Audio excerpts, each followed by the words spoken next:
All right, we'll come to order at 5:01 p.m. Let's introduce Golf Only Select Board. Carrie Keeman, Select Board. Matt Maxwell, Town Administrator. Hey, Dan you Webster, skipped somebody. Select Board. Digital State Planning Commission. Bill Marquette, Nursing Management Director. Matthew Wilson, Problem. David Bond, Treasurer. Chris Roy, town resident. And we got Deb Tagway virtually. And Karen Hack. Okay. Any changes tonight? Public comment. Anybody else there got any comments you want to make? The village looks fabulous. The what? The village, the lights Oh, look all right, fabulous. I'll let the road guys know. And Carrie, she Where, yeah. was the general of that operation. Thank you for doing that. Yeah, It's one of the best looking towns I see All right. in the county to hear. no, good. Thank you, Chris. Like, we get to hear stuff. Yeah. Mhm. All right, well, I don't see the guy from Scott and Partners, so we'll skip over that. And so Karen, you get to go first. Okay. Well,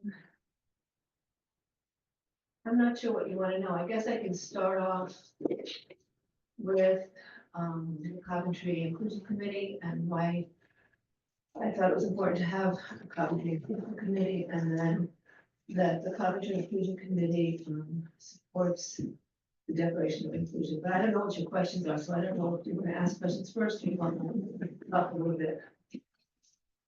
Well, I think that you guys probably might have some questions, right? I mean, I think they'd like to have the article back in front of the town again. Yeah, this same year, as right? last year.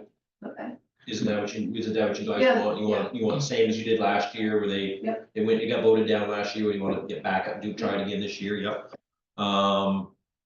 They've done a lot of really good things. I mean, they've been doing welcoming baskets, people coming into town, and those have been pretty well received, and Karen's Well, I been, haven't done those yet. oh, she's been trying her best. She's been trying her best to get people to come to these things, and it's, it's just like any other committee. It's hard, it's hard to get people to put the time in, but she's put in a lot of effort to this, and it's a good thing. Mhm. So Karen, thanks for doing all of that. What was our article last year? What was the article? What was the, We wanted the Coventry, to endorse the Declaration of, the Vermont Declaration of Inclusion. Right. And so that's- and so that's the same request, your request is the same? Yeah. Yeah. All right, so, And actually, the select board can also do that, but like you guys last year voted not to do that. And wanted to put that, to town meeting. right, so last year, there was discussion, at this meeting and in other areas around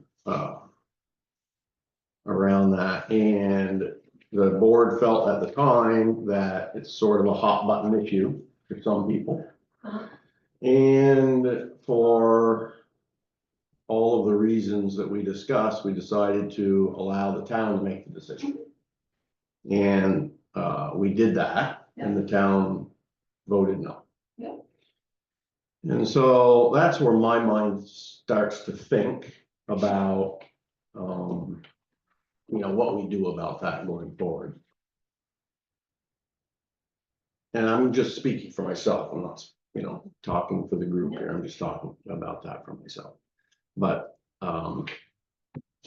there were some pretty strong opinions in the meeting last year, as I remember, on both sides. At the select board meeting or town meeting? Town. Again, And so that was part of the thinking of the board then, which is, it's a hot button issue. There's a lot of people who have strong opinions on both sides of the coin. Best thing to do is let people think through it, educate themselves if they need to, come to town meeting, voice their opinion, take a town vote, and the board would follow the direction of the town. And that's what we've done. So, I mean, for me, it seems early, it might be a good way to say it, to just come back and try it all over again. What's changed? I don't know if anything that's changed. I don't know what you're thinking about on that, but it seems we've had that discussion in the past on other issues years ago, which was, the select board tries to stay neutral. We try to do the best we can to put items before the town. We've tried really hard the last couple of years. We've done a good job getting most of the big stuff to the voters, and then we follow the direction. And so to me, that's what we did last year, and they made the decision not to do it. So for us to put it back on that agenda again this year, there would be a lot of people mad at us for doing that. And that's There might be okay. People mad that you're not bringing it up. I'm sure there will be, but the town voted on it. Right. And the vote was what was. And so I think without change or changing dynamics or anything that would change in a significant way, it would seem like the select board sort of putting their thumb on the scale. If we were to put that back, you can always do it yourselves. You can educate the town yourselves. You can do any number of different things to try to persuade people to do that. But I don't think that it's the right thing at this point to have the board put that on another town meeting this year. That's my own personal opinion. Well, I can think of two things that have changed. One is that more towns in Vermont have voted for it. And I know there were some people at town meeting who didn't feel that we should follow what other towns do, that we need to be our own selves, which I understand. But at the same time, most of Vermont is voting for this, and we are part of Vermont. And the other thing is that I know several people who often come to town meeting who didn't come last year, and if they had come, they would have voted for it and would have passed. And so those are two things that, might happen this year again, I don't know. We didn't read it last year, it was in the, it was in the report, but we didn't read it, and we thought maybe we would read it this year so people would get a better idea. That may persuade other people to go either way, I don't know, but, it's pretty, I don't know if you've seen it, but it's pretty simple. I know we had those people come to Coventry to speak about it on Zoom that time too. And so, and I know, some of the concerns were that it's gonna bring people in that we don't want here, and I think Stephanie Curry, spoke to that pretty clearly about that's not what this is about at all. And I mean, I have to say, those people live wherever they live anyway, and I don't think something like this is, they're not looking around the town and saying, well, that person says, but that town says they're welcoming lots of people, so we'll go to that town. I don't think that that's what they're looking for. They know that they're not really welcome, which is unfortunate for them, but I don't think something like this is going to influence people like that, but like I said, Stephanie spoke to that last year.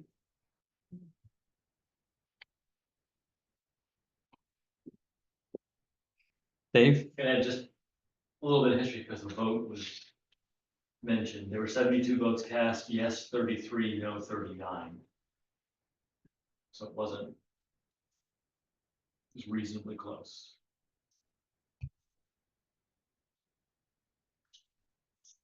An opinion either way? Uh, I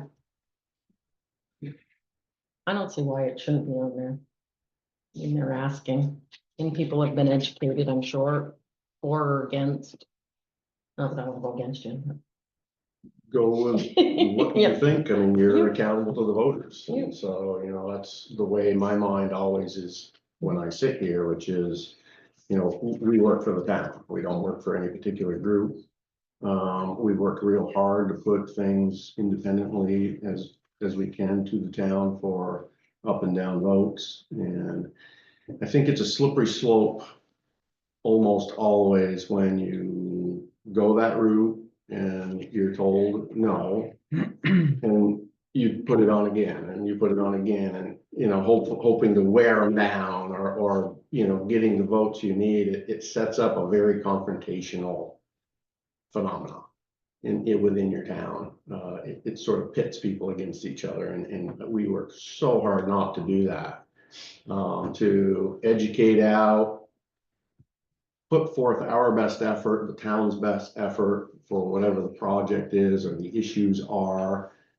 We have meetings every 2 weeks where we're doing everything that we think we can do. And like I said, it's always feels to me like you're putting your thumb on the scale of it, when on the scale for or against whatever it might be, if you've already been told no. There's mechanisms outside of the select board for folks to do that. And that's good, that's healthy, but it keeps your select board very independent thinking. And so, I'm at a loss for that word. They can do a petition. Petition, I yeah, mean, anybody can petition anything that they want, or, as long as you get enough signatures, then it'll be there. right, you know, from anything, How many anything. signatures do you need? It's a percentage, isn't it? Like- Yeah. Deb knows. It's Deb- low, Deb it's like must know. 5%. I think it's a low number. Deb? Yeah. We can't give you. Did you bring enough for everybody? Can't hear you. You're muted.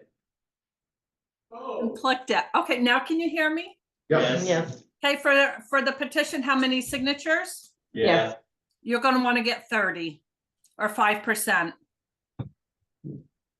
30 signatures. Yeah. By when? 5% of registered voters, I think is what it is. What's their deadline? Well, technically their deadline is like the 6th Monday before town meeting day. But Which you is- guys really need to think about when your warning is gonna be done and being sent for print, and that usually happens before that 6th Monday before town meeting. So I would say definitely, I mean, if they go out now, they probably should be able to get signatures within the next 3 weeks to be able to have it back to you folks in time for it to be able to be placed on the warning. That's accurate. Yeah. I don't know if we can do that or not. Holidays being here. Now we know why it's muted. So I mean, you know, that's me. I've said my piece, and you guys can, you know, wrestle through it yourselves and. I guess with me, I struggle with these issues. I think last year I would have been the only one to vote for it with the select board. And it's like, sometimes I listen to Scott and it takes me a minute or to get what he's saying. And I think it to me, it just seems like, yeah, we're putting it back on there and it's like, we're siding one way or the other, trying to push it through. And maybe well, I think that's all I'll say on that. If we get a petition, I think that would be, or the town, whoever wants it, could get a petition. I Yeah, think that like would you be said, it. I mean, you know, if we had more than 3 weeks and, you know, 2.5 or 2 weeks or, you know, during the holidays, we could probably do it. I feel like that. I'm gonna ask this, Scott. I know the answer, but He usually does. I wanna hear it from you. Just because somebody signs the petition does not necessarily mean they want it or not want it. They just want it to come out at town meeting. Absolutely. I just want, Yeah. I wanna make sure that's clear in my head, and I know it is, but just, I wanna hear you say it. Yes, absolutely correct. Yeah, anybody who's a registered voter for the town can sign a petition. And that's not expressing their view on the matter. It's just that they wish it to be voted upon. It doesn't mean they're in favor Right. or against. Right. And that's a key point as far as they have to be a registered voter, Right. not a resident of Coventry, but they have to be on our voter checklist in order for that signature to count for the petition. Not a resident, not necessarily a resident or property owner, They have to be a voter. registered voter. Yep.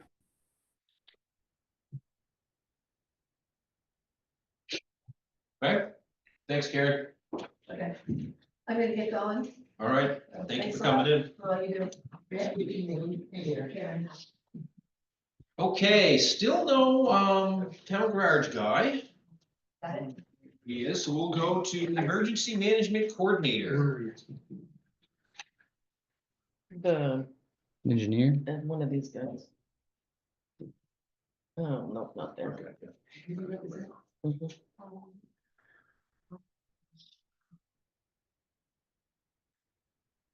Where are we at? We're at emergency management coordinator, which is currently vacant.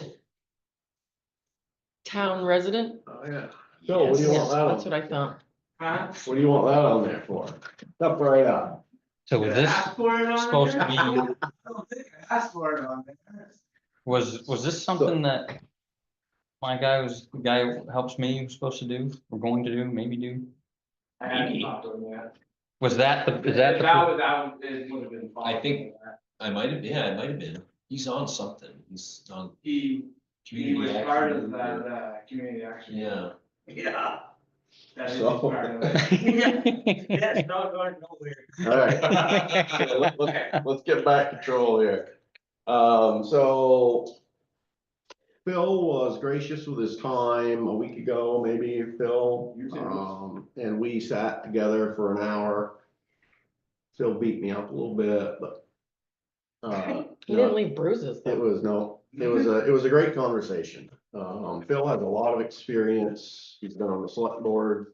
He's been our, emergency management director for 7 or 8 years, probably.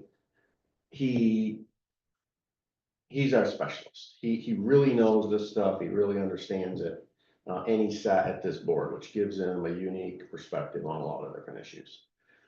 So I have also done the same.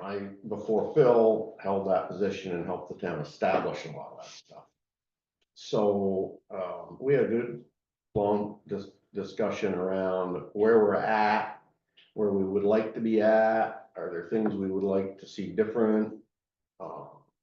And so it's a little bit of a work in progress. It probably always will be, it's fair to say. Until things change and things happen, but in a nutshell, one of the things that we came away from that day regarding was the vacancy that the town has with the coordinator position, which is a really key part of that organizational piece, and it helps Phil with a lot of the tasks.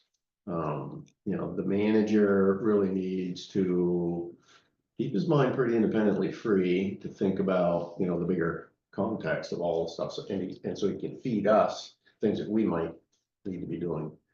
From budgets to shelters to, the list is exhausting. So we talked about that, and that's why it's on here, Phil, so that we can get it on there, we can have this discussion, we can figure this out. To me, that's a position that is much more important than a quick reactive appointment. It's probably something that needs to, well, the position is gonna outlive us all, I'm sure, but the person we should be keying in on somebody who's dedicated to the town in a lot of different ways, so that we know there's some continuity in that stuff. That's kind of pretty important.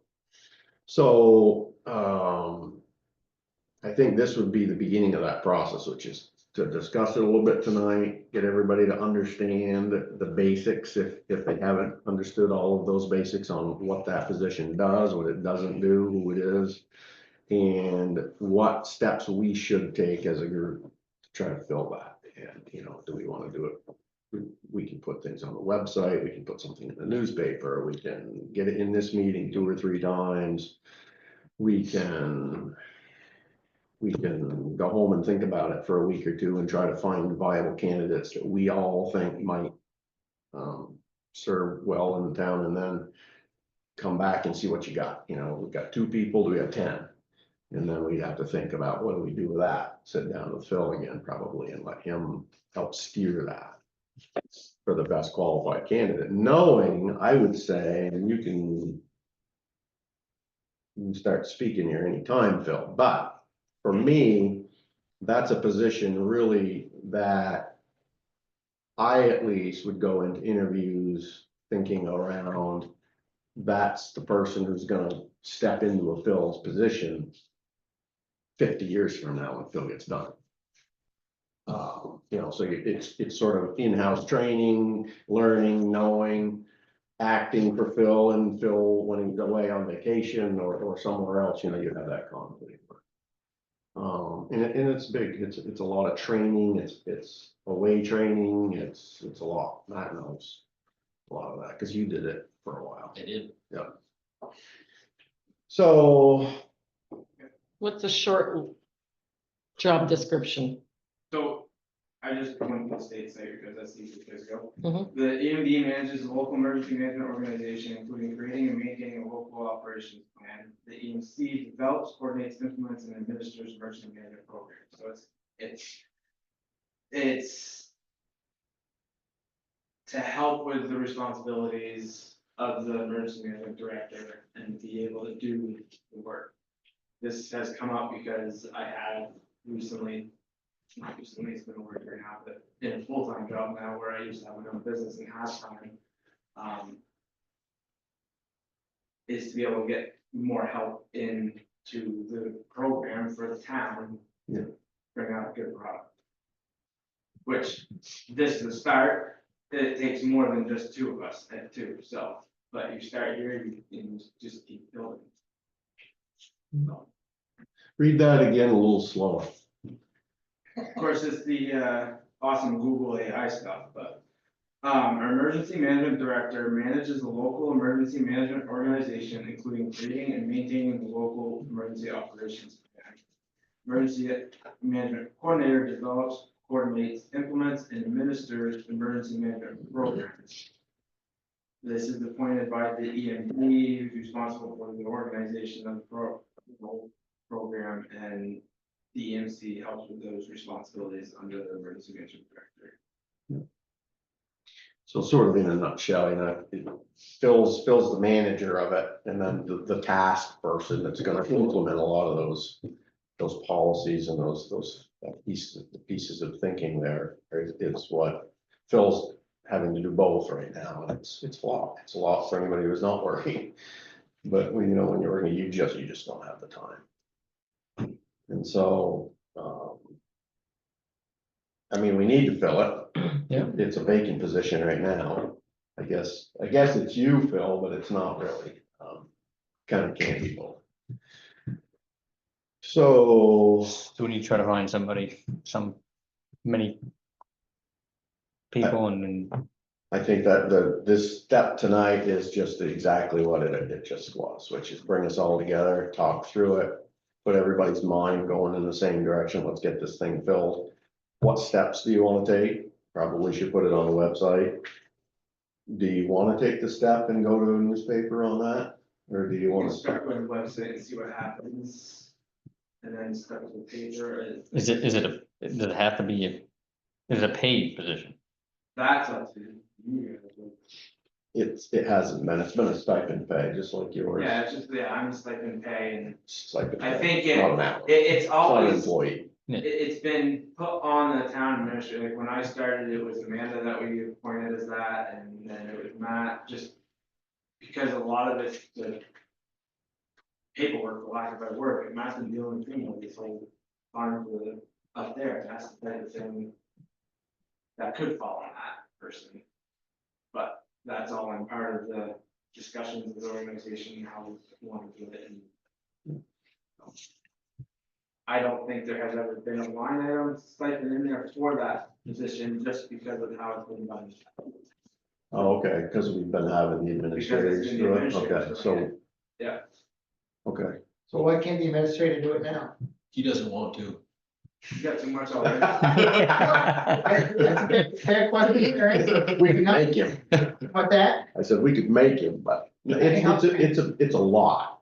It's a lot of responsibility, it's a lot of different thinking. And it would be the best scenario, really, if we could find another independent thinker to come in to hold that position to help, give more perspective to all the issues. I mean, it's really the best case scenario. Just to look at the work, Matt, how many hours have you put in on the Coventry Station FEMA project?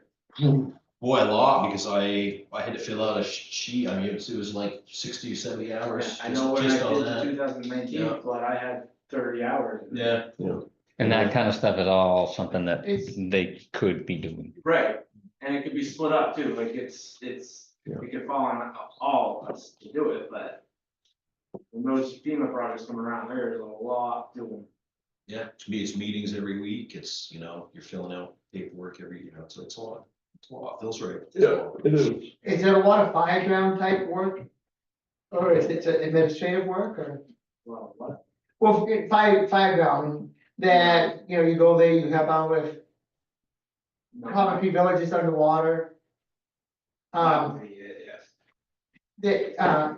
Is it that person or is there another person that decides, well, we need Newport Fire, Newport Center, Tinker, or whatever? So the EMD and the emergency management director is not gonna be in charge of emergency scenes. Right, that's what I They're meant. gonna be helping out with getting any resources that they might need that's gonna be at a higher level than like. The propane incident, for instance, the truck, for instance, is the EMD could have been there helping the chief out. With getting the resources. Yes, normally you work through the dispatch center, which most of the time would work, but if there's a large incident somewhere, it's good to have help. But we're gonna be more focused on making sure our people are good, and if we need a shelter or what we need for supplies, we're not gonna be in the heat of the moment action, it's gonna be more of the after. Rescue mass stuff. Well, I mean, the community center can't hold every resident in Coventry, so you might have to find out what you need to open up the school. Yeah, so. Right. But also before an incident, So the planning. so I'll use the propane truck as another example is. They had their radius, they had the 1 mile radius, and that's exactly what, when I heard about the 1 mile radius. That put the community center and our school, both of our shelters, into. That 1 mile radius zone that had to be evacuated. So my thinking process, right when that happened, was I was going to figure out, okay, where can we put our people if we need to have them go somewhere? And that was where I started talking with Irisburg, because Irisburg was having to do the same thing, so then they.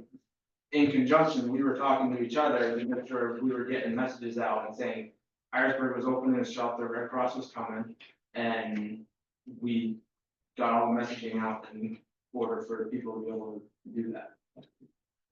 That's when the propane truck Yeah. blew up down here? Yeah. What year was that? Was that last year? Last year. Years ago. A year, 2 years ago. 2 years. How much does it pay? All right, so How much what? How much does it pay? pay, coordinator? Yeah. it's a it'll end up being a stipend pay, like all of the officials, most of the officials. But there's a vetting, there's an interview process. I mean, you want, and We wanna see how many candidates we get, I think, and go from there. I don't wanna put words in your mouth, but I'm assuming you want to make sure you have a candidate with the proper credentials.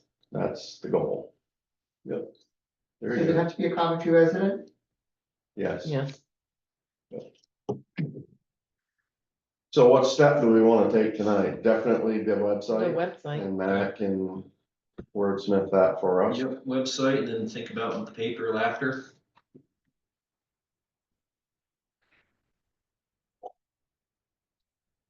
What's that costing us now, these papers? Yeah. You guys know, I can't remember. Not my part. can you remember? No. Think hundreds of dollars. Yes. Yeah, hundreds of Yeah. dollars. If you run it for a week, it's hundreds of dollars. I would think at least 3.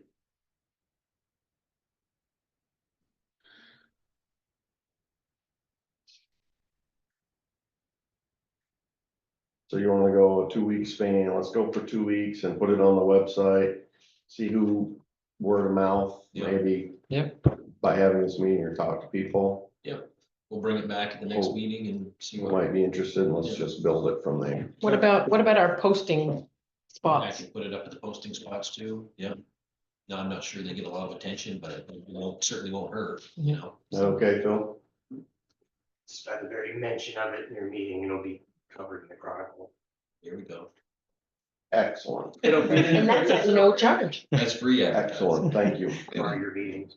Thank you very much. Yep. Great. Thank you. And where are your posting spots? Casella's, post office, Royers, and right down here. And the website, and the websites. Okay. Nice, thanks, nice bright Phil. piece of paper so people look at it. Who's in the position now? If there's an emergency tonight, who's? Phil, Phil, Phil? Phil's the guy. He will save you.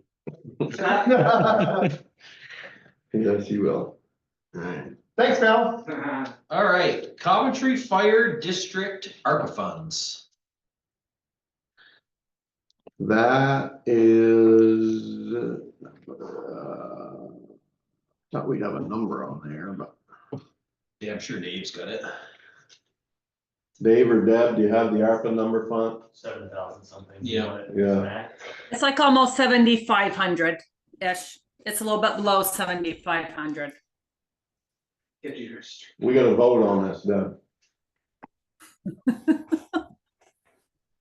We need a number. it was in last month's report. There it comes. You wait 1 minute. See who gets it It's first. in the treasurer's report. So while they're doing that, essentially, as I understood it, you explained it. You remember all this? There's still some ARPA money left and it has to be committed to something. That's not, I don't know what the word is I want. Yeah, it's not. Appropriated. Talk Yeah, about this. obligated by December 31st. So Yeah. they've got their obligations. We don't have like a set contract or anything, but the money's obligated to the meters. If I may, is that okay? You bet. Absolutely. Federal definition of obligation and particular to ARPA funds. But to be obligated, it needs to be either under contract, which would mean that the fire district has a contractor or a contractor about to happen, a contract that's going to expend that money. That's not the case, as I understand it. Right. Or the money has to have been transferred to the fire district, not on the town's books anymore. And that's also not the case. It is on the town. As of this moment. Correct. So this action is for us for that last remaining little piece that we had been doing a reimbursable with them, but now the calendar year is days away from ending. Hence what David is saying, and so if we didn't do this, then that money wouldn't be able to get over to them. It'd have to go back to the federal government. Yeah. So during the Prudential Committee meeting a week ago, the decision was to request the select board to go ahead and transfer that last remaining piece, even though it goes against what we had been doing, which I think it all worked out well. We talked through it all and we got good accounting on it, so. And we had a long conversation here last meeting as well. Yeah. That's select board meeting. Yeah. And so I think that that's what we should do, so that they do get the funds that we talked about them getting, and it's for the meters. Yep. And so we would need a motion for an amount of money. 7,567.29. There's an exact number, thank you, David. So we would need a motion on that, to transfer that money over to the Coventry Fire District. So I'll make a motion to transfer $7,567.29, the remaining ARPA funds to the Coventry Fire District. Second. All in favor? Aye. Aye. Well said. Thank you. Thanks. Mr. Chair, is that gonna buy enough meters for every home, every structure that needs one? And how many is that gonna buy? Deb, can you answer that question better than me? The total amount that the town appropriated or granted to the fire district, Chris, was 35,000 total. So meters technically have already been purchased. We're still in the process of getting those meters installed. So technically this remaining amount of money is really going to be going towards the labor for installing these meters. How many meters, so you have all the meters in, you have all, I'm sorry, you were breaking up. How many meters have been purchased? I don't have that right in front of me, but I want to say if there's like 60 buildings, say like 60 meters. And that's residential, commercial, and school, Correct, yes. and your office, your building. Correct. Yep. Yep, for any property that is located within the fire district boundaries. Okay? And I'm sorry, when is work gonna begin? I guess like you said, you're waiting. The work, yeah, the work has already begun, like almost a year and a half ago. Just with circumstances, it's just taken a little bit longer than what we had anticipated for the project to be completed by. And now that we're already into winter, it's sort of delayed as far as meters being able to go to be installed. So therefore the remaining properties will have to wait until spring. When did it start? When did it start? Like probably a year and a half ago. Okay? And you can't do it in the winter because, Well, you've got some properties like that are mobile homes where right? you just can't install this stuff in the winter.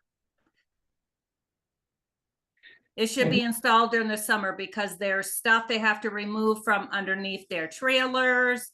They got to crawl around in that snow. That's not really a fun aspect for them to do. So you try to coordinate that during the spring, summer, late fall months when you're not interfering with rain weather, snow weather, all of that stuff.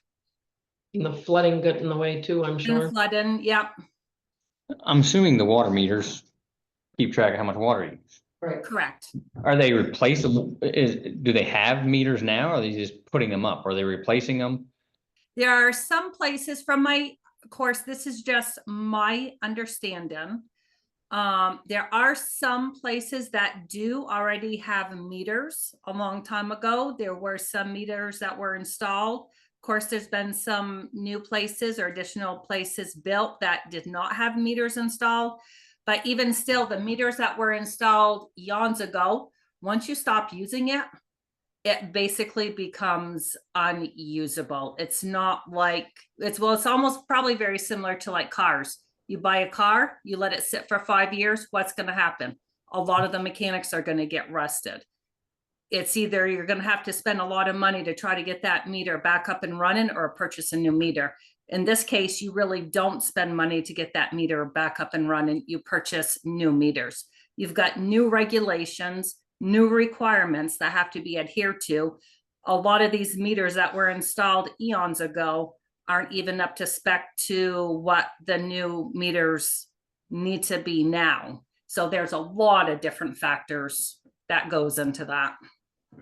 So they just guess? Hey, Chris, you can They don't have a come meter? to all this stuff. Well, what happens is if you don't have a meter that's tracking the usage, then you have to come up with a price and structure that works accordingly for all of your members on the district, meaning your residential homes, your properties that have rental units as far as like more than one apartments, your commercial entities like Martha's Diner that uses a lot of water, the school that uses a lot of water, the town office that uses a lot of water because of the renting of the hall, DeRocher's truck garage. So you have to take into fact all of those different entities, and there's a pricing structure that the fire district worked with the state in order to come up with some dollar amounts that would be fair and equitable for everybody on the water district. Once these meters gets installed, you're absolutely correct. It's probably going to take a year before we can really get a good, consistent read from the meters. But then, yes, people will be able to determine the usage of people, and also the meters, a good benefit of them is if there is a water leak on the actual system, we're gonna be able to detect that there's a water leak on the system. Thank you, Deb. Thanks, Deb. Thank you. All right, part-time office assistant. Help you with them FEMA reports? Yes. Guess I'm not doing enough work. Seems like you got a lot of my issues on you. So that's an issue I wanna have a discussion around with you guys, see what you're thinking about it, feeling about it, and if you've had any thoughts about it.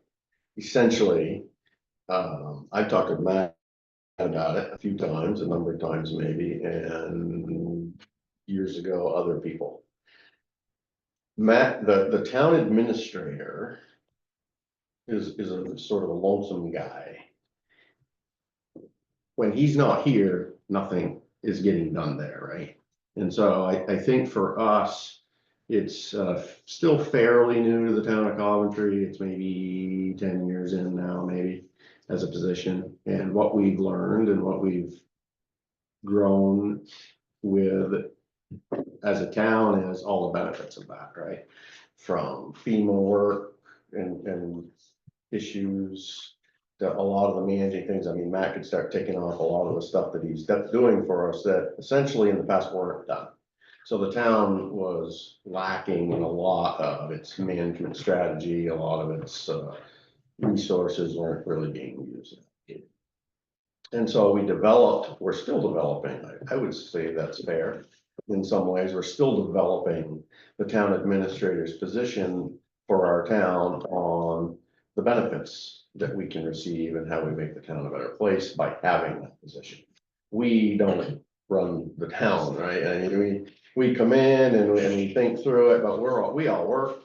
We're out there. We need somebody, and that was the discussion way back when, that the select board needs a staff person who's dedicated for the select board's interests and its business models, that what we think that tasks should be, the management issues, get done that way. So that's where that position has come in. My current thinking, and one that I've had for a number of years, is just that I've kicked the can a little bit. I thought now's a good time for us to discuss it, is take that next small step, which is what happens when Matt can't do the job anymore, becomes incapacitated or gets a better job offer. The whole town, the business on our end of things stops. You would both have a very different world if that day came and we had nobody trained, nobody who knows the layout of the land, nobody who knows what's going on in any way for the select board side of the house to conduct that business. So what happens is everything gets sort of pulled back.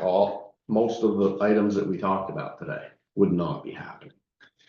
And so my next level of thinking would be to seek a part-time administrative type person who would be available, that would come in and very slowly and at an entry level, start to know the layout of the land, help tasks for and from not work for us, work for the town administrator, whatever he wants or needs, so that it can free up more of his time to get more advanced thinking into some of these bigger projects that we have going on without killing him. And always looking at almost sort of what we just talked about with Phil, which is you've got another body that you're training that can step in a pinch, who can keep the lights on and do those things without really having to pull back a lot of the steps that we do. Obviously, the best case scenario would be, that person would have the skills and abilities to step up in the event that there was a longer term transitional piece going on. But that's way beyond tonight's conversation. So to do that, we have to think about it, we have to agree or disagree on the issue, and then we have to think about the budgeting issues that David's always gonna throw at us, you know, how much is that gonna cost? What are the costs associated with such a thing? You know, what's the benefits, versus, you know, versus the alternative. Matt and I have talked about this a few times, that's fair to say on that. And, so knowing Matt, he's already thought about this at some level, and if it happened, what would throw your 2 cents in on this, Matt, if we were to provide, And there's a lot to the town administrator job, especially in a town like this. I mean, if there was somebody else in here for, 10 or 15 hours a week, I could definitely find stuff for them to do. That, I mean, it's. Even I've been doing this job for what, going on 3 years now. I mean, it's endless. And that's kind of what, when Dave showed me how to do the job, he said, there's as much work here as you want there to be, I mean, if you want to, if you want to come in and, you could spend 65, 70 hours a week, just doing town administrator stuff for Coventry if you wanted to. So, it's very easy to find, projects and tasks for another person if the town wanted to pay somebody to do that stuff. so that's sort of. And at the same time, I could, you can be trained, showing them and, having them going around and meet the people and getting to know the road guys and, meeting key people in town that, stuff like that. But there's definitely, there's no end to the amount of stuff that you can get into if even I do pretty good on grants, but we could be doing better. I mean, there's more, you could just do the research and there's more stuff you could do and there's always, we could always be improving what we do for the town. So that's the balance, right? We gotta find balance, and maybe the balance is what we have now. I don't really think so, but maybe it is.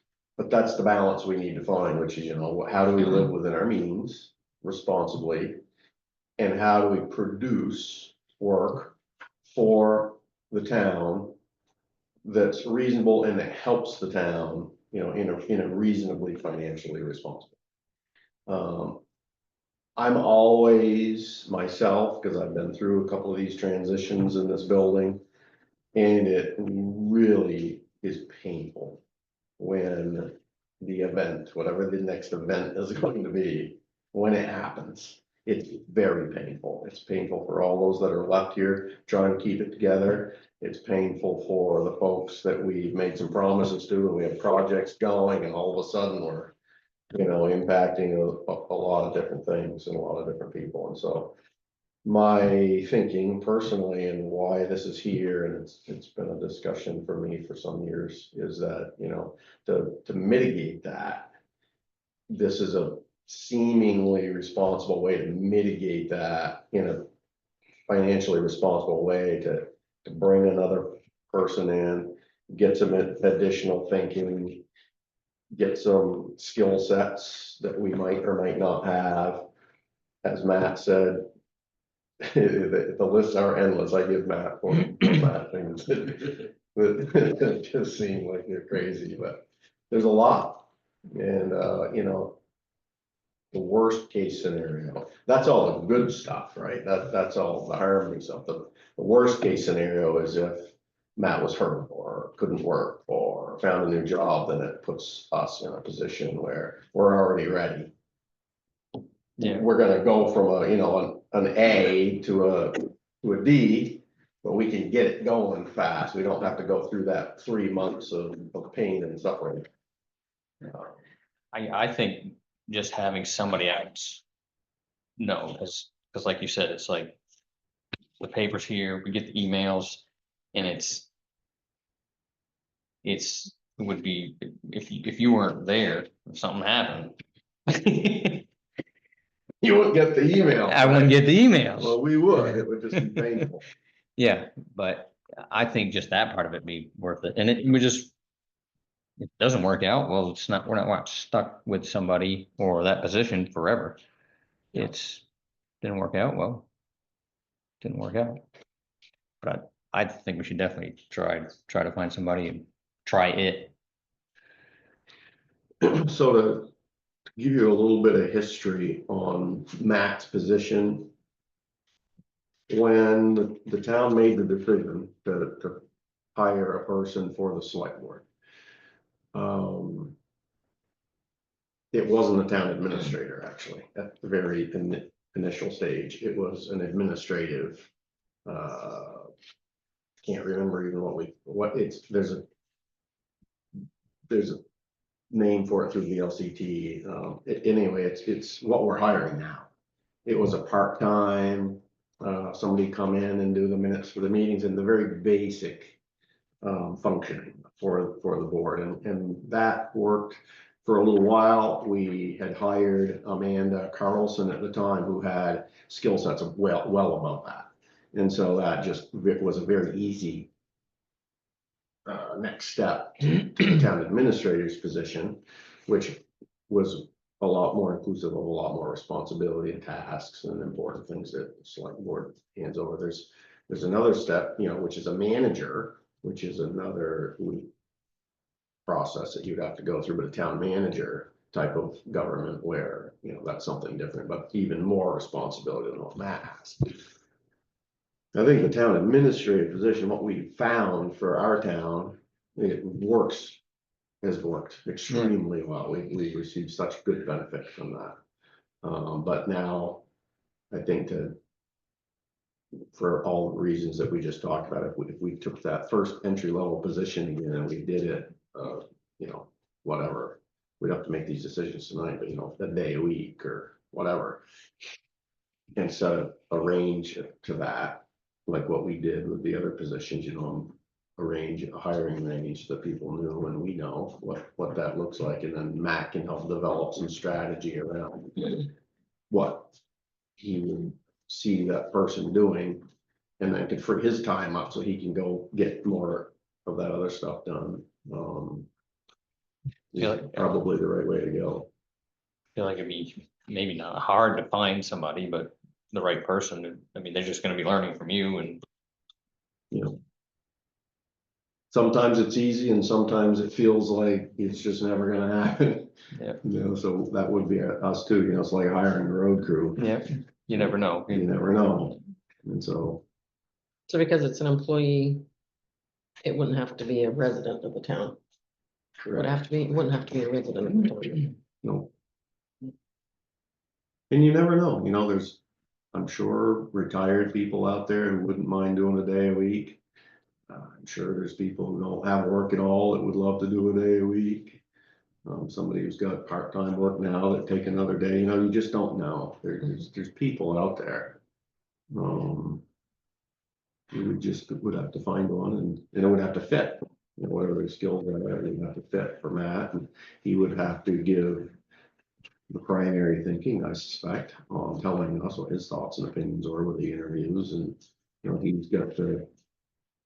he would own it as much as anybody to make it work or identify that it's not gonna work for that person. So it's a big one, so why don't we just go home with that and not make a decision tonight, let you guys think through that and talk to whoever you think is a good sounding board for you, and it'll impact if we do have an intention to do it at some level, be thinking about the budgeting process. We're in budget mode now, so it would have some sort of impact on that. We would have to talk about, but it'd be minimal. I mean, I don't know what the hiring rate would be, but it's not much. I mean, we would start very entry level. Yeah. So any strong opinion on it one way or the other, or? I mean, you made a good point that if something happened to Matt, or when Matt's on vacation, there could be somebody, a body in the building. Yep. Answering the phone and. Being a presence. Mhm. Helping people when they come through the door. Mhm. All of the above. All right, well, let's leave it there for tonight. Thank you. All right, let's go back to, we got Kevin here now. Hi, Kevin. Chief Phil. And he will talk to you about the town garage addition engineering proposal. Welcome. He's muted. You're muted, Kevin. That's good. Hi, everybody. Hi, Kevin. I am calling from the car while my daughter's tacking up a horse. So forgive the horror movie thing I've got going on here. It's not normal, but you know, you guys can probably relate to some degree. So I represent Scott and Partners Architecture. We're in Essex Junction, Vermont. We designed the Coventry School addition. You guys are probably aware of all that. We would be happy to work for you guys to help you with your town garage addition. I've got a team from Du Bois and King who will be our structural, civil, mechanical, electrical, plumbing engineers. Together, we're very experienced with working together. You guys are asking for a pre-engineered metal building. It's not the most complicated project in the world, so I don't think that there's any concern that we can't give you what you're looking for. I've had a couple conversations with Matt about the project. I feel like we're on a good foot to get started whenever you guys are ready. Project would start with some surveying, would start then with some, we'll figure out what all the zoning requirements are, any Act 250 requirements. We get going on that stuff right away. We will do some soils testing to figure out what kind of bearing capacity we're building on.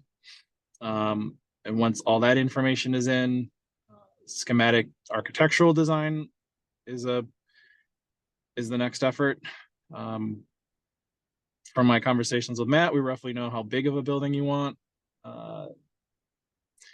Pretty good time to get that designed. We'll consult with one or more pre-engineered metal building providers to see what they provide, what they're usually used to providing as far as services and what they're looking for documents, so that you guys can bid it out and so that our documents kind of conform to what they're looking for. So that's easy.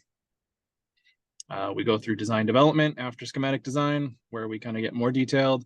I don't think that that's a very long phase because there isn't, designing an office or a school, you've got a lot more decisions to make than a town garage with very few finishes and whatnot inside. But we'll still meet with you guys and figure out what it is you need each space to do.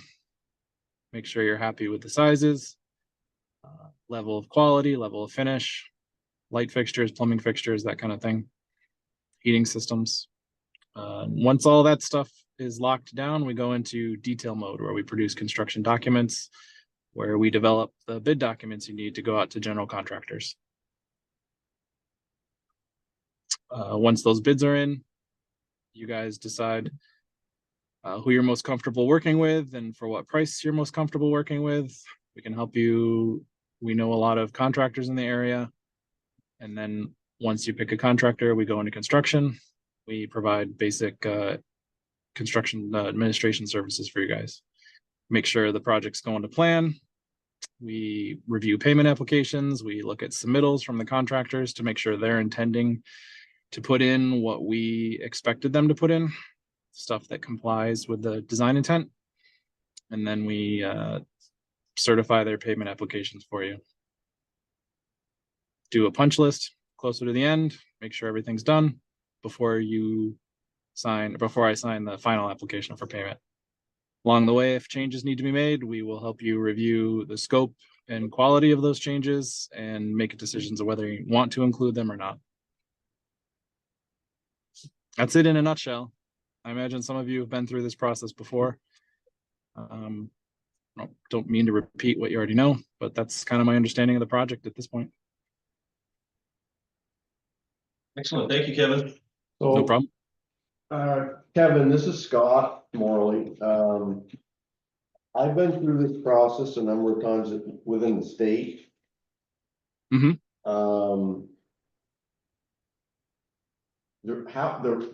The mechanics of how we got here tonight, I'm sure you're aware of with discussions with Matt, but essentially the select board of a year ago or more now, we're having discussions about an addition to the garage.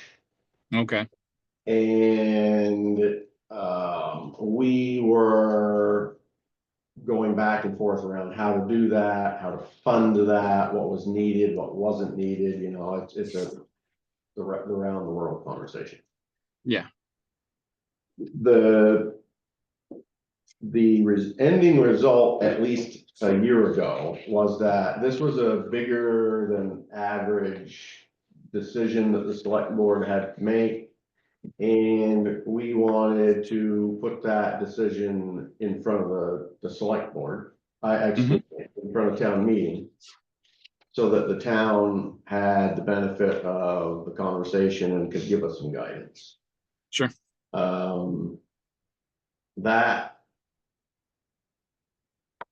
the price tag, when we were having that discussion, was under $500,000. It was $350,000 or $400,000. For construction. For everything. Oh, wow. And so that wasn't, I don't know how we got there, and it doesn't matter how we got there, but that was the discussion that we were having at the time. And that was the thinking around the cost of that building. And at the, We're a lot higher than that right now. I know. At the time, So- we were just building, I think mostly a stick frame. Mhm. I don't think we knew what something like this entailed with me. Yeah, and so I guess that's giving you that little bit of history, kind of, Sure. like, you know, throw it back at me on why this is the process, or this is the process as you see it, or is this the what sort of rules, if any, do we have that we need to be following?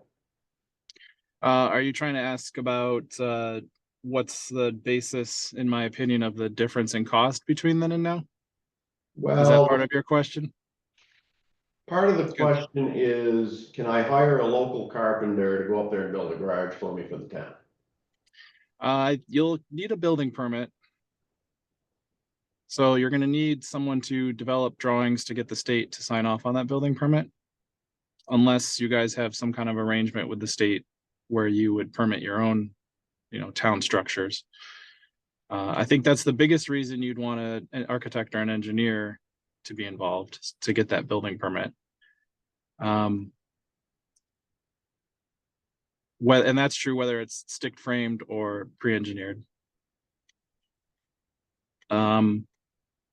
Cost wise, I will share that the average cost of construction per square foot we've seen just go out of control, upwards. Stuff that used to be $250 a square foot is easily $450, $500 a square foot right now. I had an estimate for a project that came in at $750 a square foot, which it still seems really unreasonable.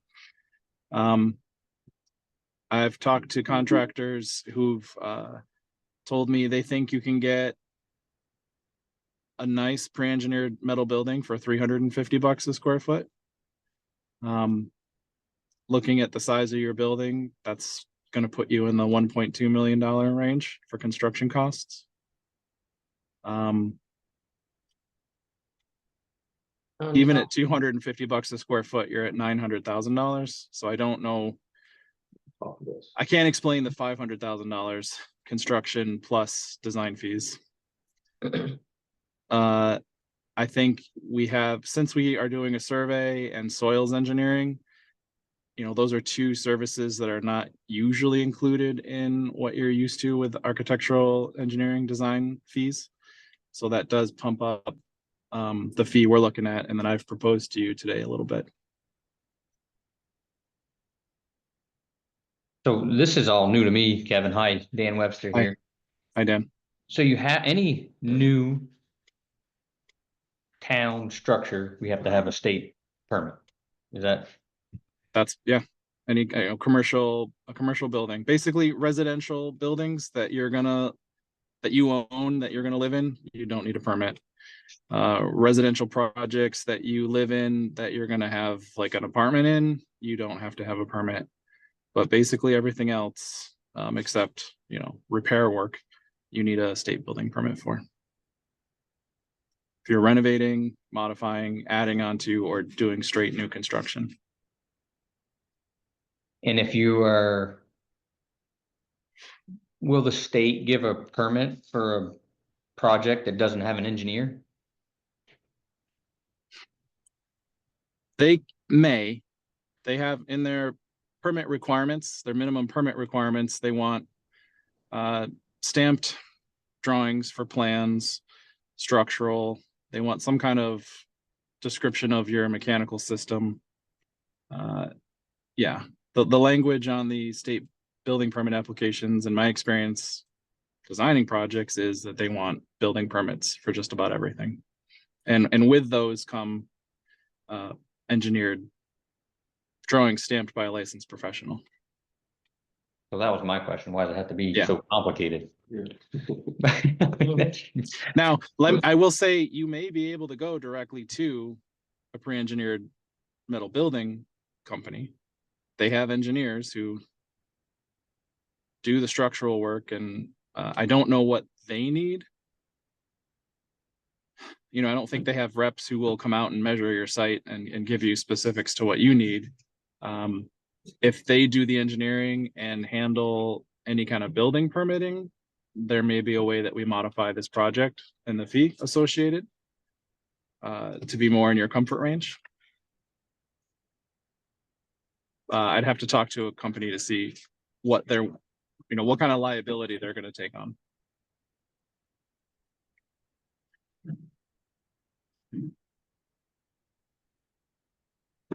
Yeah.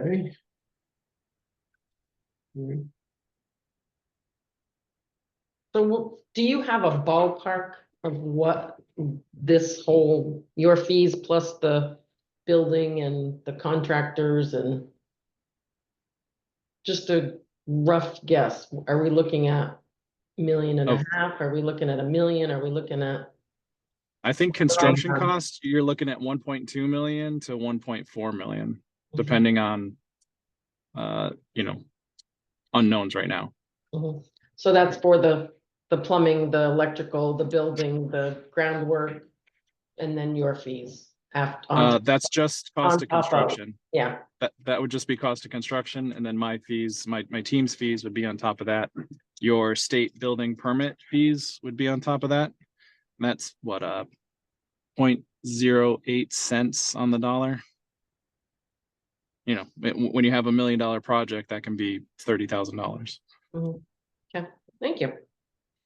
So, just if you're not looking at it, let's see. Our fees came in at 189,000 and change. Yeah. For topography, the 5 building phases, and the permitting.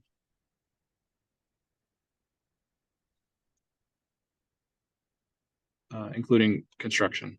Now, to some degree, we can tailor our CA fees, our construction administration fees. Maybe they could be lower, but I don't think I included anything abnormal in our fees for our time during construction. $2 million. $2 million. It's, I mean, you know, we do a lot of work for UVM, and their basic, it's funny when they share it, but not when they have to pay it. You know, their basic unit for doing a project is $1 million. You know, if you guys have heard of homeowner units, your projects have to be thought of in homeowners units, whether it's $500 the minute you decide to do anything or more. But so UVM's project unit was just roof replacement, small addition, fixing something up. It's all $1 million. So you guys aren't too far off from that right now. Okay. Matt, where's this conversation need to go then? I mean, we're not. How long we have to decide on this, Kevin?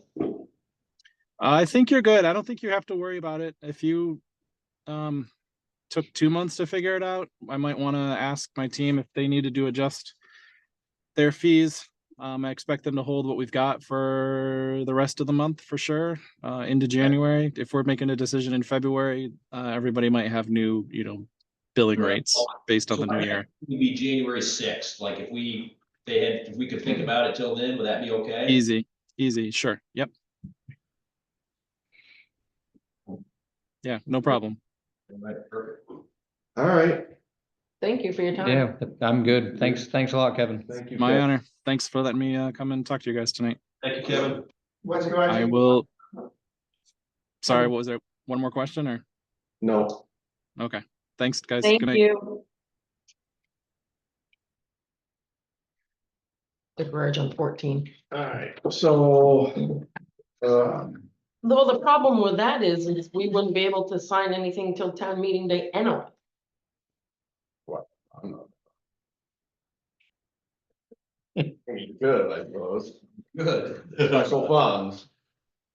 I'm not- We gotta, oh, So that's where we got, right? That was the conversation we were having back then around. There's a great example. It's like, slow down, right? Think through it, go through all your steps. Now, could we present the town with something less than this? Absolutely, you could.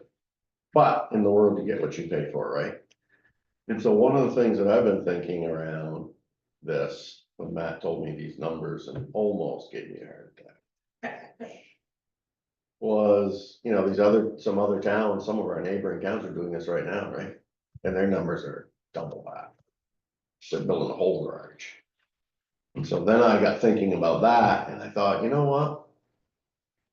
If you think of the history of our town, right, we had the garage down here for a long, long time.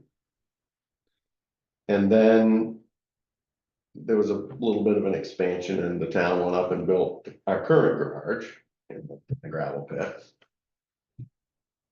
But that's when the majority of our road services were contracted. So we weren't building for what you're doing now. Back then, we had a grader, we had a ton truck. And that was pretty much it. You hired the plows, yeah. Everything else was contracted out. So we didn't have the dump trucks, we didn't have the plow trucks, we had a loader. We had a loader, yeah. We didn't have a backhoe. So now that and there was, I remember, well, back then, there was a lot of discussion around the town making an adjustment then and going away from the contract services and hiring employees, cost shifting, right? There's pros and cons to both. That was the decision the town made, that's fine. But we're sort of like, it took us a whole bunch of years to sort of grow into that, right? We even grew into it more last year or 2 years ago when we added the third truck and the third full-time worker. Third time, yeah. Because it was done with part-time staff, right? A lot of different issues, right? Pros and cons to both. So we made a decision that we went with 3 full-time staff. To take care of, generally speaking, all of our issues, very little, hopefully, to know in the future contract services. So you don't have the building to support it. We bought a lot of equipment, it's outdoors. Guys don't have enough room in there to be working on the equipment like they need to be working on the equipment, dealing with the plows and all that stuff. That's sort of where you are. And so I suspect that we are gonna do it. I also suspect that we're gonna have to answer an awful lot of questions on why we would want to think that it's a good idea to spend $2 million. Some people are gonna say, heavy equipment, leave it outdoors. Right, we're gonna have to go through all that stuff. I don't know the right answer, it's gonna be up to the town. But it's gonna be totally different than the conversation we had last year. When you're looking at $300,000 or $400,000 and go up there and bang up a garage.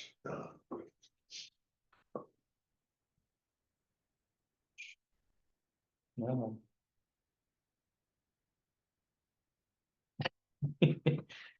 What's Barton's what's Barton paying for their garage chronicle?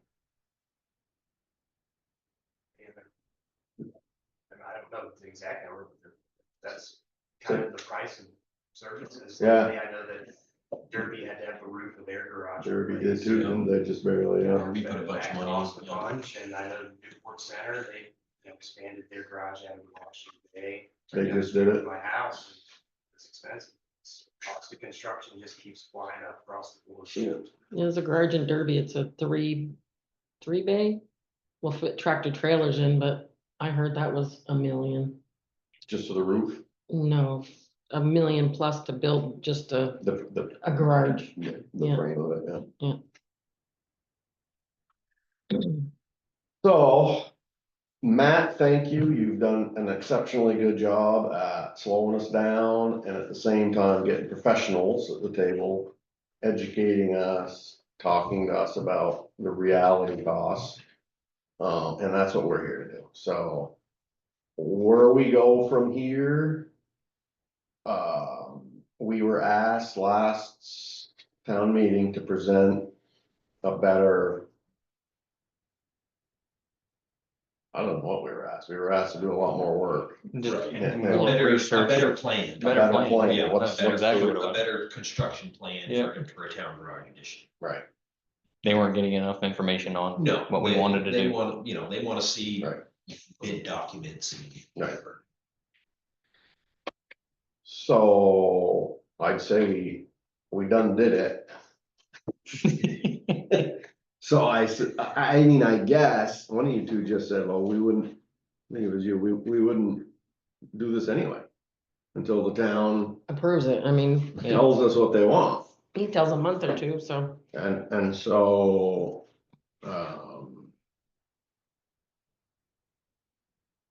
Come March, these numbers could all change. Well, I mean, they're I not, don't think they're gonna change a it's lot. not gonna change the conversation. Mhm. So is this enough, Matt, for us to take this with the best guesstimate on the square footage cost that you just gave us and say, what we're looking at here is upwards of closing in on $2 million? Yeah. Whether the town wants us to continue the effort, and then we have to have a funding conversation, which Right. if we didn't have prepared for town meeting, we would have to have a special meeting at some point to figure out if they voted to go ahead with the project, we would have to have special meetings and then figure out how we're gonna fund it.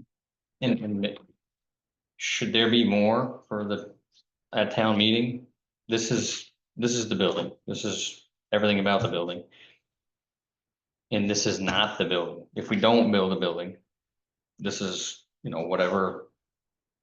Right, you tell them that if we don't build a building, then this is the truck. We got stuff outside, we got, it's, I parked the oldest one outside and put the new ones in, I guess. yeah.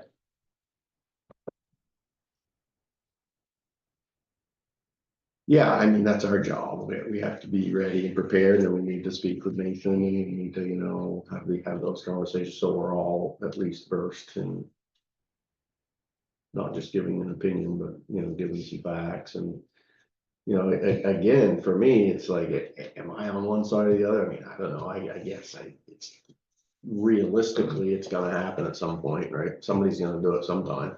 Do you wanna do it now? Do you wanna kick the can? What are the drawbacks of not doing it with the equipment piece and the men working on stuff and its efficiencies and that stuff? Yeah. If we wait. What is it in 5 years? What are the costs in 5 years? What are the costs in 10 years? But I'm not gonna cry and lose sleep over it if they vote no. We'll make do. Yeah. Is there a fee for the proposals? They just want our bid. They're putting the proposal hoping they'll get our business. Right. He's given us that, hoping that we'll say, Go with them. go ahead, and then they get $100 and something thousand and, 190. And when did this conversation start? How long's that been? Because there wouldn't be time to get another one. yeah, I'm getting another one. You are getting I am another one. Okay. Yeah. From another There's contractor. time, Yeah. I'm not just gonna get one. Yeah, good. He was available tonight and I had that tonight, so. Mhm. Okay, so that's great. So we're Yeah. likely to have two. For town meeting. but I don't expect the number's gonna be Much dramatically different. It's pretty much a square inch. Yeah, like you said, it's the cost, whatever the cost of construction is what it's gonna be, so. But yeah, I should have the next one for the next meeting. Mhm. And then we can revisit this guy if you want. You're gonna have some options. I don't know if you're gonna like them, but. Is it me? And it seems crazy that that's the process. I mean, even when I got that back from him, I was, I didn't even want to tell Scott, because I knew he was gonna yell at me.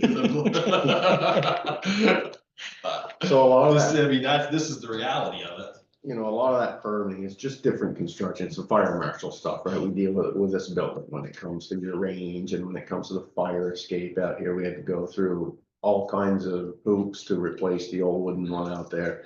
That's the issue, you know, you start getting into the heating systems and the sprinkler systems and the insulation issues, and it's not like you're just building your own place. Yeah. There's a lot of code work. Yeah. And so that just drives those costs, and I don't think, I know at least on my perspective, during those conversations we were having a year ago, we weren't having that level of conversation. We were thinking traditional stick-built stuff. Yeah. And you get going on square footage is a totally different mathematical formula than what it is on industrial stuff, commercial stuff. Yep. All right, so Matt, you keep getting us another one, and I think we're all at the spot where we're not gonna go forward without town approval, No. right? I mean, that's That's- where I'm certainly at there. Yeah. Nothing's gonna change my mind on that. So that's kind of what our gear should be, Matt, if it helps you to have a conversation with, and you probably should with Kevin. Yeah, I will. And the next one, and then, you know, that's, Yep. they work with towns, they understand. They understand, I mean, you know, they're willing to wait a little bit if they Sure. think there's gonna be a payday. Yeah. All right, well. Okay. Thank you, Matt, for Yep, doing no all problem. that Thanks, work. Matt. Town report, 2025 budget. This is just a quick one. I know, I don't think you guys all saw the email that I sent earlier that, David and I worked on some, fund consolidation ideas, and we just want to make sure that we're barking up the right tree here before we keep going with this. You have any? I brought these with me. You're always prepared. Try. This is it right here, all of it? I think so. 4 pages. Yep. That what it was? Yep, and it's just an example, and I mean, it's not, you know, Okay, this is just an idea that we, guide us through it then, Matt. David. Guide through it. I met with Dave and he guided me through it. Okay, so you've already Not, done that that. doesn't mean I'm gonna guide you through it. Yeah. So you know, you already, I went over this, I thought Dave explained it all out to me well, and I understood it. and you have, Gary. Come on up. Want me to approach the table? You guys ahead of me. You don't even need to look at the cheat sheet then. All right. I So didn't there's, sit with David. I didn't find the time. The big concept, which is, these are all your reserve or restricted funds, whatever you want to call them. This is what we have now. And the idea would be, big picture, you keep these three essentially like they are, although roads capital would just become capital equipment because you have other things that you spend capital money on. And then these 5 get swooped up into one projects fund, or call it whatever you want. Basically, things you do.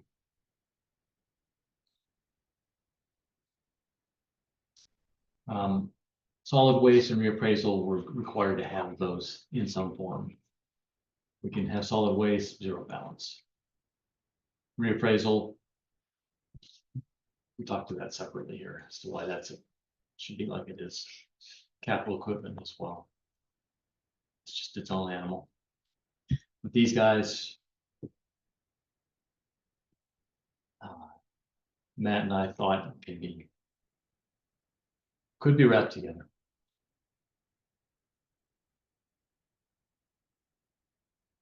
So just to talk quick through the reappraisal. Can't really see it, but. We've got 265,000 in there right now. There's nothing pending. State of Vermont's gonna kick another 6,000 at us this year. Their annual contribution to our reappraisal needs. We propose that balance be actually 244,000. Plus the 6,000, meaning there'd be $250,000 in there. For fiscal year 26. Yeah, fiscal year 26 budget we're talking about. Yeah. The remaining fund balance, 15,000 and change, we would transfer that. TBD at this point.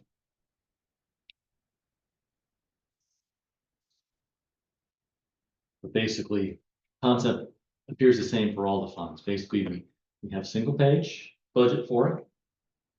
We tell the voters, hey, here's where it is, here's what we plan to do, here's where we think we need some contingency funding. That kind of headspace that you give us over the fiscal year, just in case. We don't anticipate there being a reappraisal next year, but I think always best to have the money ready to go. I met with Matt Prajeski, just to introduce myself. And he said that it should become a conversation because they're booking to 2029 or something right now to do reappraisals. Okay, but I guess my perspective on it is possibly, we're actually so far in reasonably good shape compared to other towns. Mhm. And that's really kind of all that matters with the state. And, but it just as a funding perspective, we have the money there. I think it's wise to leave it there. Of course, we have it earning as much as we possibly can in our cash management account. Right now, it's pretty good. Rather than try to scramble at some point in the future to come up with $250,000, which even for Coventry is not an easy thing to do. So that's why it looks like a big number, and it is, but that's what we spent on the last reappraisal when you add it up over the 4 or 5 years that we took for This number here. 200. I think 40. Because you've said before, like these special funds, they're not restricted to the fiscal year. Correct. So if the roof leaks and we need $1 million, that's where, because it's not already budgeted. It's not on the annual budget, Right, yeah. but it is on, this is a way This to, is, yeah, this is a way, the way we're proposing to budget these special funds. Yep. Which we've never done before. We haven't put a budget in front of the voters. But this is, I think, a way to do it. Flexible on the format, but I think a single page for each one. And then we cut down the number by forming together a bunch of them that are really special projects funds. So I have another one on the capital equipment that shows a couple things that are kind of interesting. Fund balance now is 175K. We have that plow truck on order, 275,000 for that, roughly. That money is in the fiscal year 25 budget, but if it doesn't, we don't close the deal, that truck invoice doesn't show up in fiscal year 25, then you don't have any money for it. Can we vote to move it again like we did last time? The board cannot, No. but the town could. The town The could. town could refund it that way. I would recommend, instead of that process, is that since it's capital equipment, or high cost, long lasting equipment, that it be part of the capital reserve fund. Budget for it. There's also, I think, a proposal for a 1-ton truck. Another 75K, budget for it. Have some contingency, doesn't have to be 100K, but it's a pretty good number. If something blows up or gets burned, we had a truck fire and insurance covered some, but not all. Let me say, we have a potential fund balance would be 450K. We'd have to add some money to get to that, to this point. But again, the same exact format as all the reserve funds, just a single pager. Here's where it's at. Here's what we plan to do. Here's a little bit of contingency or not, depending on what you want to do. And here's the fund balance we need.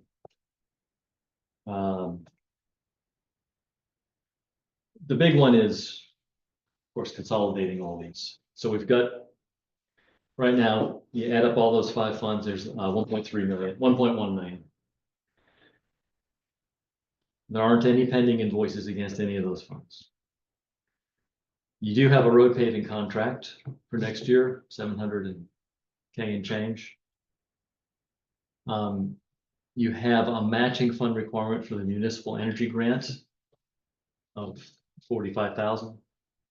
Grants 450K. Pose a 50K contingency balance in the fund as well if a roof blows off, or it's a modest amount, as you see what construction costs are, but you can deal with an emergency. So potential fund spending of nearly 800,000. And in this case, you've got a fund balance remaining of 337,000. That again, we would transfer, some of which would be needed to fund the capital equipment, and then the rest could go where you designate, where they vote for, of course, but it would be an article. So you get down to essentially 4 special funds, each with its budget, annual budget, goes for a vote. Line items so that they can raise or lower in a vote in the actions that happen on the floor. They could say, well, we like the big truck, we don't want the small truck. Okay, somebody moves, they take that truck out. We like the paving, we don't like the whatever. We don't like the municipal energy resilience grant.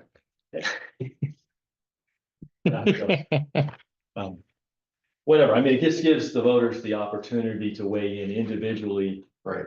And correct me if I'm wrong, moderator. But if it's laid out there line by line. Was that kind of way it was last year, wasn't it? No, they could just. I mean, they did change a couple values. They did change some numbers, but it wasn't as specific as it could be. I think if it's in a format where it's just very specific, it's just very clear what you're voting for or not. But once You it's like it? voted on, it, because it's a reserve fund, it's still not specific to the fiscal year then.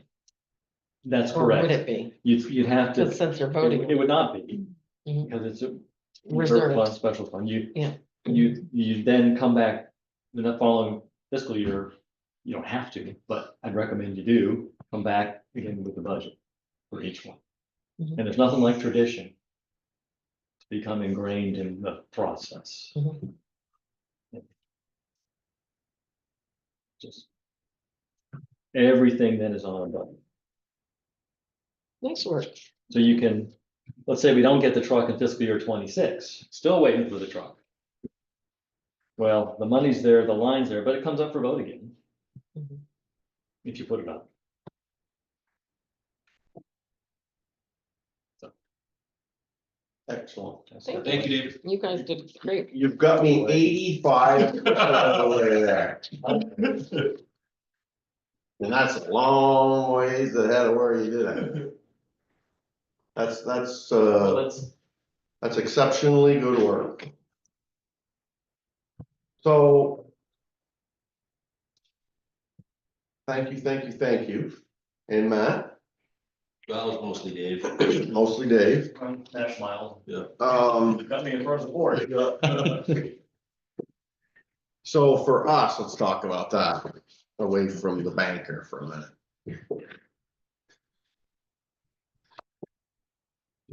Repeat, right? Let's build muscle memory again. Why are we here? Why are we having the conversation? Special funds.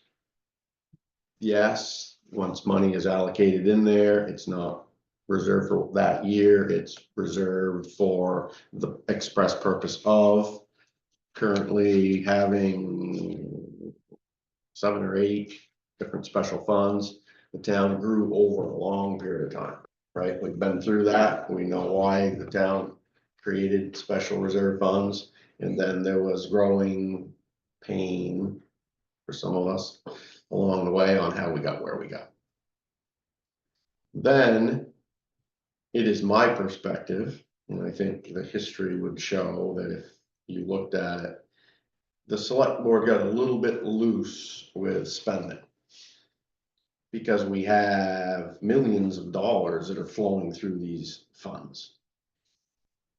And it's wonderful that the town respects us and puts us here to make a lot of good, tough decisions. But I think what we found, and I know I believe, is that it's really easy to spend money if the money's there and you don't have to go in front of the voters and talk about garage specs, right? If there was $3 million in there and you wanted a garage, just go buy it. Yeah. Go build it. That's a flawed process. It's very easy to go through a lot of money, especially when you have that much money and they're worded the way they're worded, what we've built over time, buildings and maintenance. Well, what does that mean? Anything to do with a building? So we kind of covered ourselves over the years. We built a scenario where the select board has the authority to expend money on just about anything you want to expend money on, up to whatever's in there. So we've had a lot of those discussions over the last couple of years, a lot of debate. We took a giant step the last 2 years in town meeting on, you're right. And that's where you were going with Dave, I think, putting articles in front of them like the truck, like the building, Paving. like paving, where it's been our tradition for a long number of years, and David's using the right terminology too, which is, his history stuff. That wasn't happening at town meeting, right? We would do our expensing budgets. We would see what the money, how much money we had left over. We'd see what our fund balances were. We knew what pet projects might have been wanted, so we asked the voters to put money in there. They would do it, and then we'd send excess after that to long-term investments. The challenge for us now, and I think we're well on the way now, is to refrain from that ability to really spend the money without going into the town meeting. David's proposal is,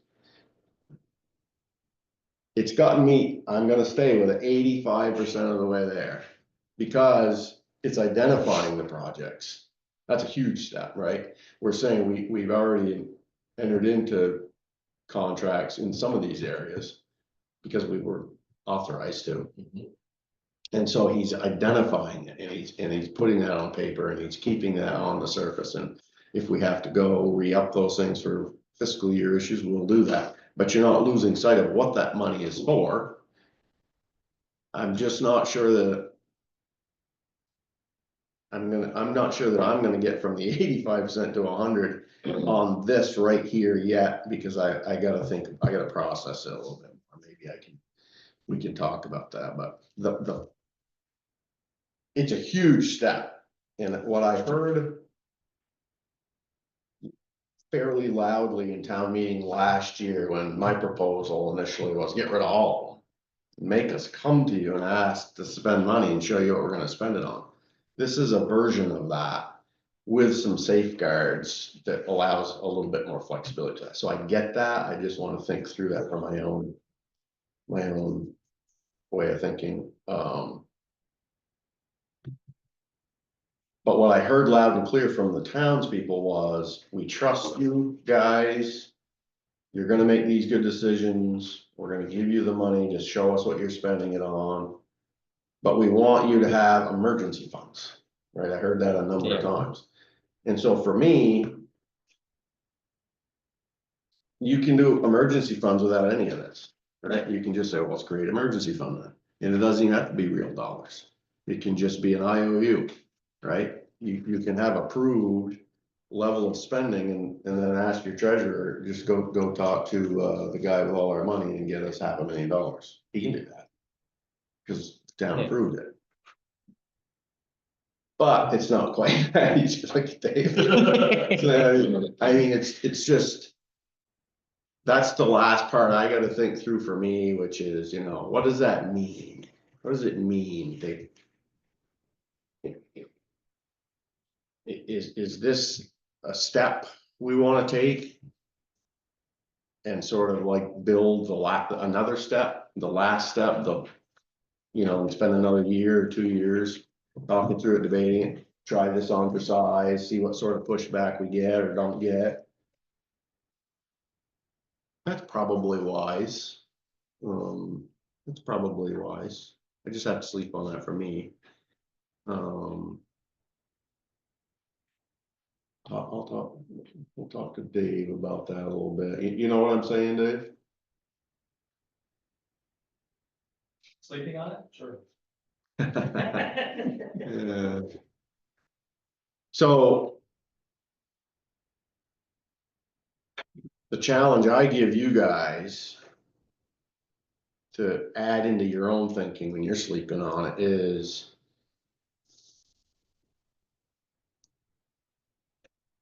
Let's say.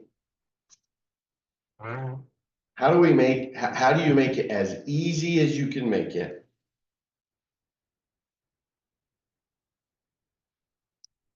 Maintaining serious professionalism with it.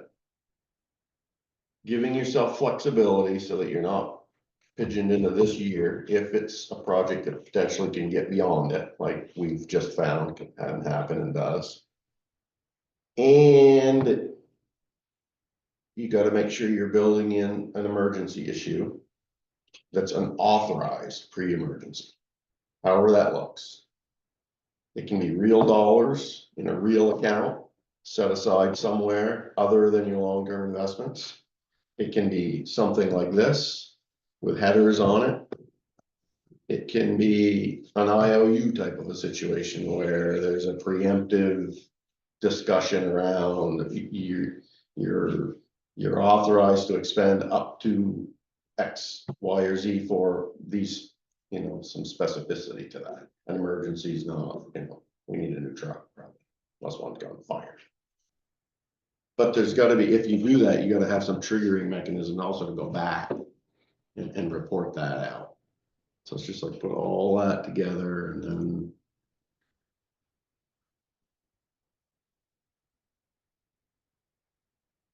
If we had to go. If we had to go in front of town meeting today, I'm just not totally comfortable with this one. I think I could be. I think I could be with this one if we just tweak that a little bit. It's gotta read easier somehow. I think what might be easier for me is kind of like what you were saying, Dave, at town meeting, have each one of those. Like a page, the whole page for each fund, just being able to look at them all. And maybe we could That would make it easier. think about how, if we want to change it, it would be. Does that make sense to you or no? I guess I'm not quite following it. What if the fourth was each fund would have its own, a single page budget for each. Yep. Special fund. I would probably run them horizontal or vertically, not horizontally like the print. Just look at the book, you open up, there it is. Yeah. So it would be the general fund, the highway fund, and then those 4 pages, whatever.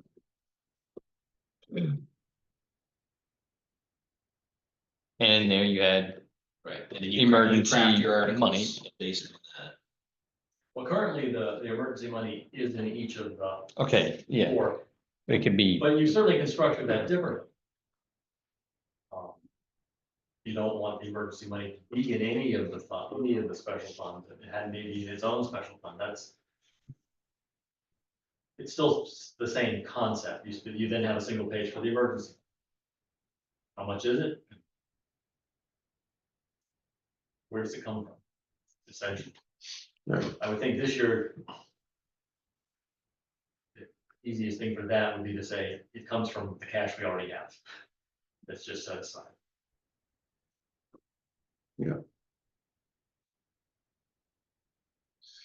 That's a lot.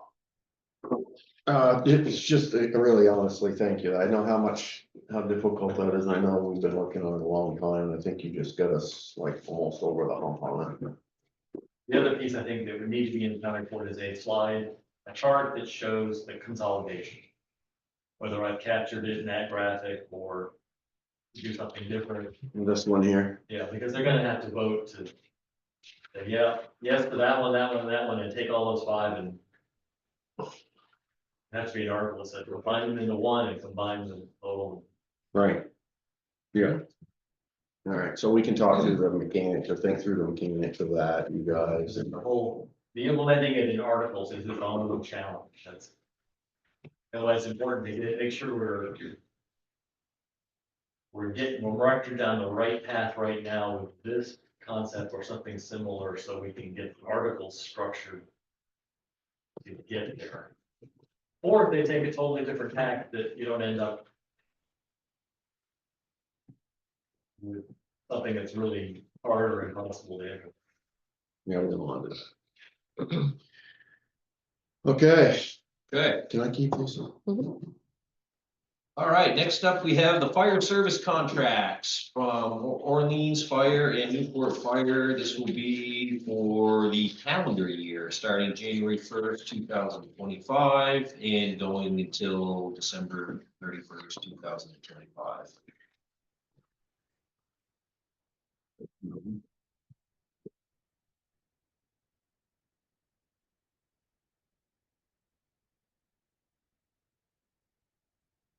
Um. Anything changed? No, So, all the same, we got the same geographical same geographical footprint, thing, same billing system. okay. Orleans one is like $2,000 more than, Yeah, yeah. it's about $2,000 more than last year, this year we're in right now. So Orleans figure, isn't that in here? Orleans' numbers are in the The contract, 5 year. Newport's is not.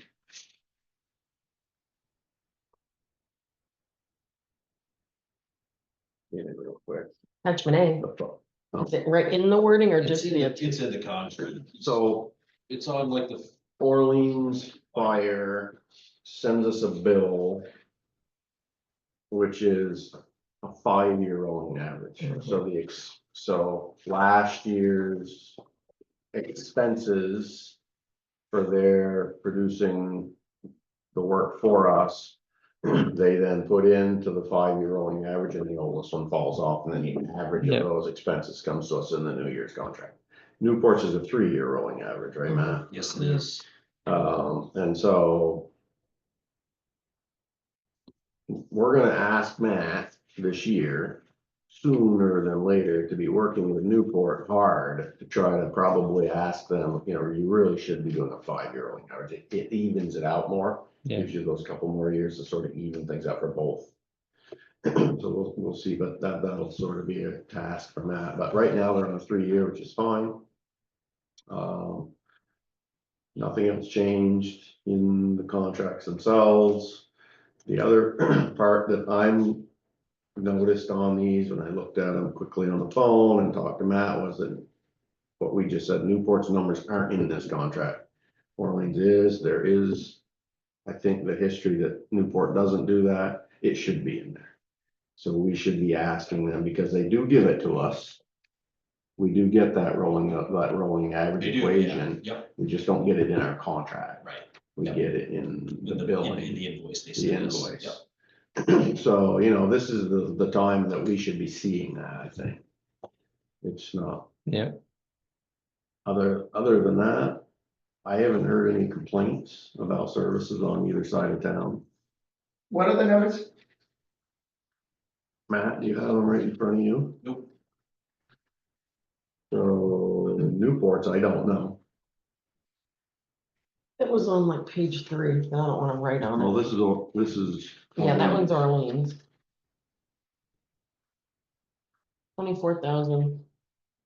24,389.11. 24 24,389.11. for who? Orleans. Orleans. It's Newport's that I don't know. Dave or Deb probably know the number on what we paid this year.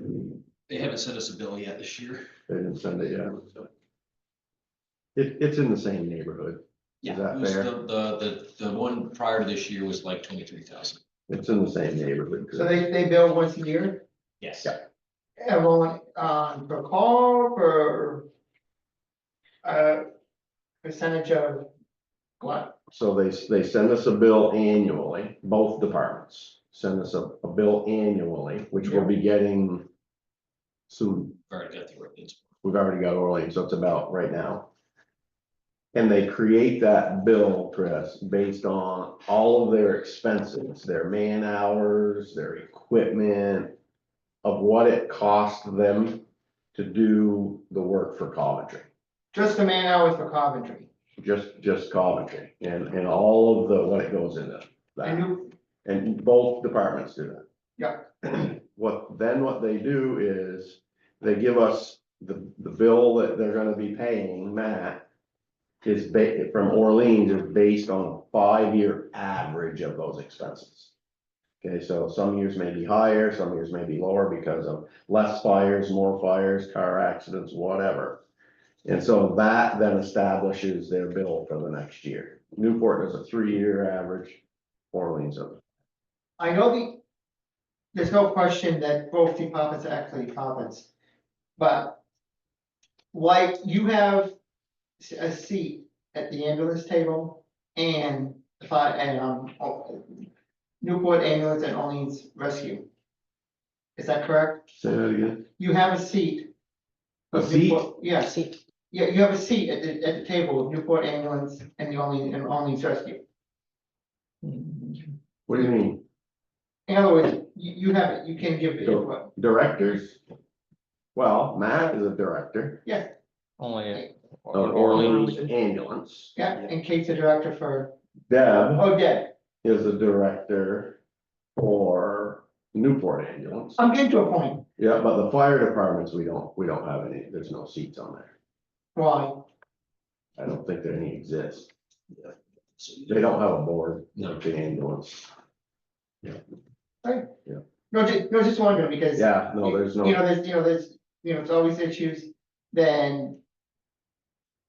I don't wanna make it sound like I'm criticizing the fire department, it's not that's not what I'm trying to do. But, so we have no say in leadership on either department. Well, you could not contract with them. That's a pretty big say.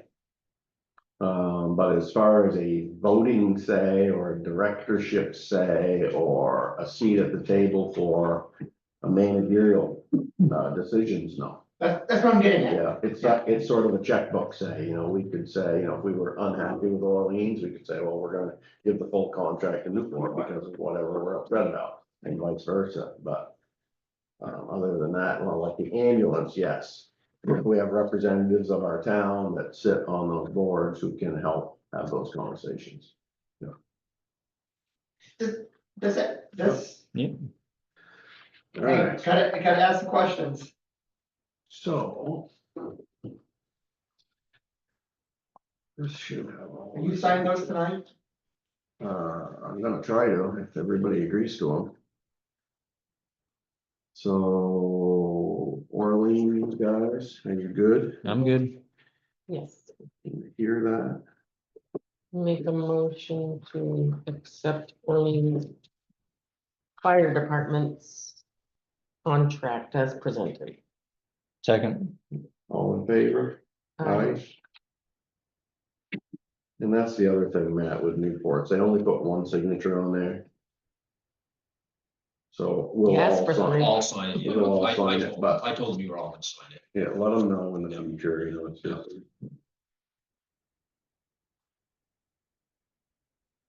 You asked. Didn't happen.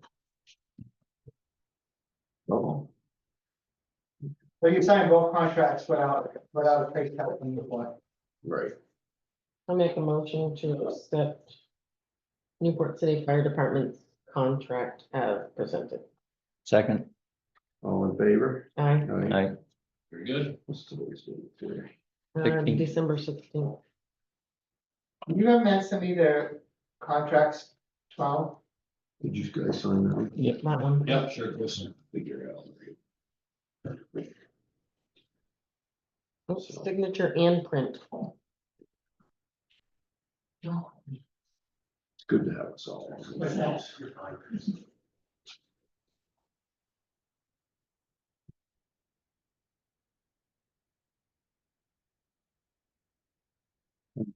For doing all. No problem. Thank you.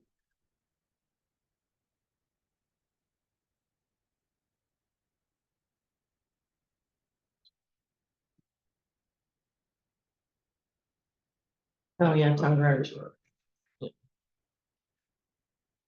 All right, minutes.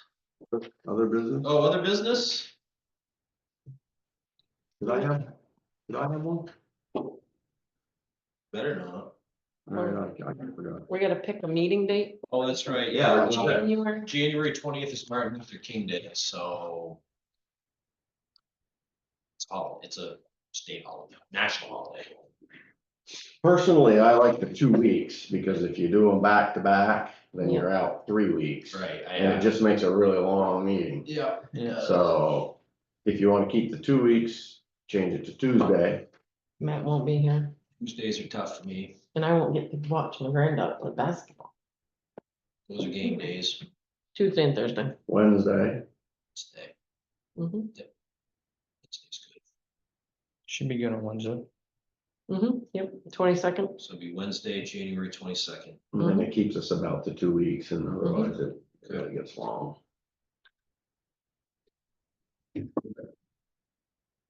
All right, now the minutes. I thought they looked good.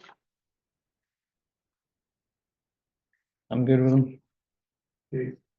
I make a motion. Oh, you usually do this. Go for it. Motion to accept the select board, the Coventry Select Board minutes for Monday, December 2nd, 2024. Second. All in favor? I, Aye. Aye. Man, you got a whole bunch of words there.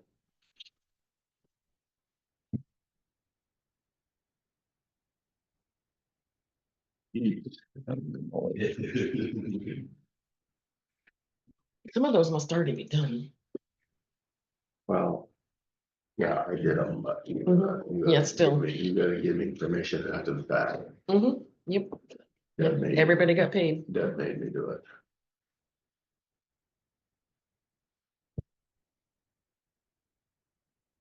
Are anything new or they're already done? Cause you haven't signed these. Well, electronically. Oh, gotcha.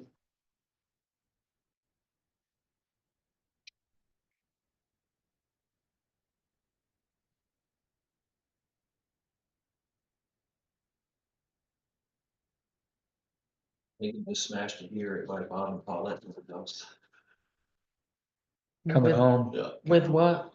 Van, their van, Oh, wait, you're Megan or my Megan? mine. Oh, good. Yeah, not your van, yeah, my van.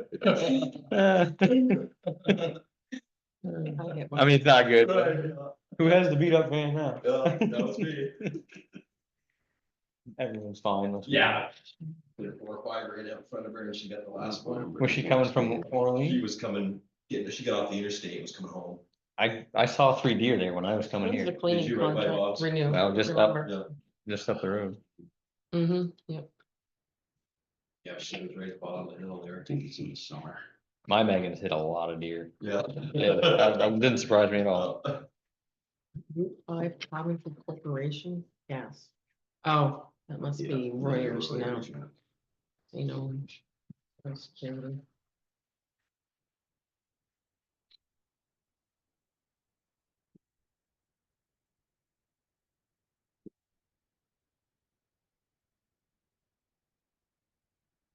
One time she hit a baby deer. Yeah. Everybody else. Oh, yeah. Yep, yeah, she got that for a, she got a grant or something for that. Yeah.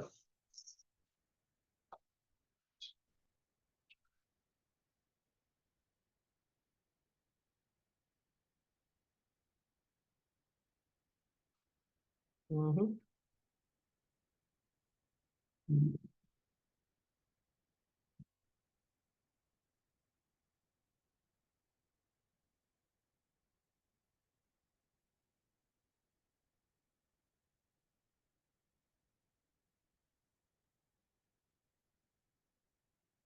That's a good one. Well, that's grown about 10 years, how much that's, Gone up. you know, Mhm. I was on the board. more than 2.1 million then.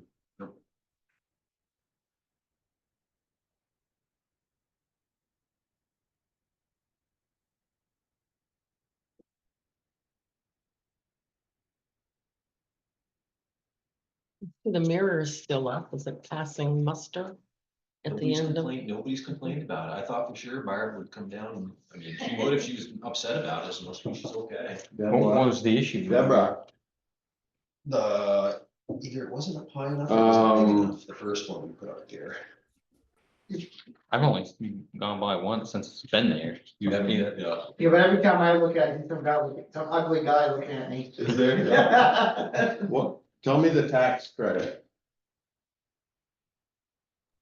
The tax credit one, yeah, those are all individuals who either overpaid, or you'll see one from CoreLogic where the people came in and paid and CoreLogic came in and paid their tax amount. So that one has to go back to CoreLogic.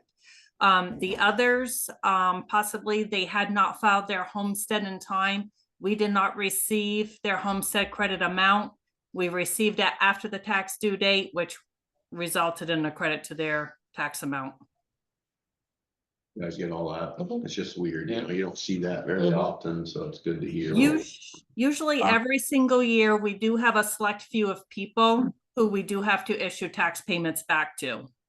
Yeah, and so this should be, you know, this cleans the whole slate, right? Correct. Yep. So it's just a very rare, you see it, that's why that's there. Yep. Yeah, thank you both. We're clean, And it's all state tax money, it's not town money. right? Just, yeah, state education tax. Yep.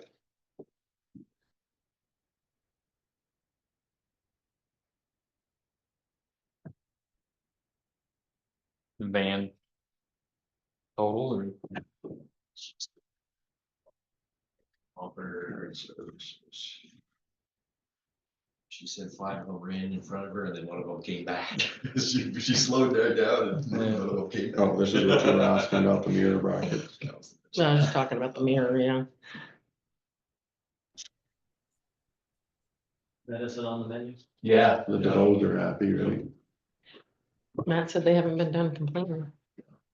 DeVos, No, yeah, everybody's happy, everybody's happy. that's what we want. Everybody's happy in Coventry. Imagine them.